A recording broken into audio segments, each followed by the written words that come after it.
કેમ છો તમે બધા? આશા રાખું છું તમે બધા મજામાં હશો. હું પણ મજામાં છું ને તમારા બધાની સાથે હું હે ને મારી થોડી નાનકડી વાત શેર કરવા માંગુ છું. તો અત્યારે છે ને હું પહેલા તો કહી દઉં કે દાળ ભાત બનાવું છું, એ બને છે ત્યાં સુધી હું તમને મારી વાત શેર કરવા માંગુ છું, મારી મમ્મી પપ્પાના ઘરની વાતો. તો છે ને દોસ્તો, અમે છે ને 8 બહેનો છીએ અને એક ભાઈ છે મારો.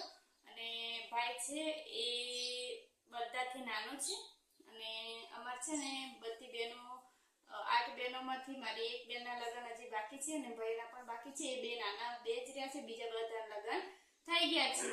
અને છે ને નાની હતી ને ત્યારે તો એટલી બહુ મજા આવતી, નાનપણમાં તો એટલી મજા આવે તો દોસ્તો વાત જ ના પૂછે.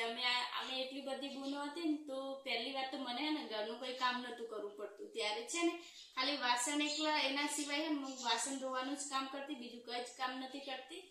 હવે તો આપણે લગ્ન થઈ ગયા પછી તો આપણે બધું કામ કરવું જ પડે ને કરું છું.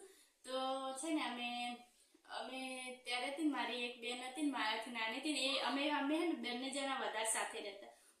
ઊંઘતા ને તો એ બંને જોડે જ ઊંઘતા ને તો રાત્રે મારા ઉપર પગ નાખે ને તો એનો પગ પણ હું ને ઊંચો કરીને પટકી દેતી ખાટલા ઉપર.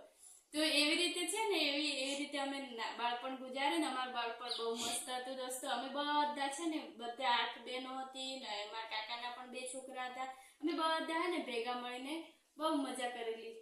તો બાળપણ જ કહેવાય. શું કેવું દોસ્તો, સાચી વાત ને? તો છે ને યાદ આવી, મને આજે યાદ આવ્યું હતું કે બાળપણમાં મને ને યાદ કરું તો બહુ ખુશ થઈ ગયું મને. એટલું આખું અમારું ઘર, એટલે તમે વિચાર કરો 8 બહેનો અને મારે એક ભાઈ અને મારા કાકાના 2 છોકરા, અમે કમસે કમ 12 જણા નાના છોકરાઓ બધા ભેગા થઈને બાળપણમાં બહુ જ મજા આવતી.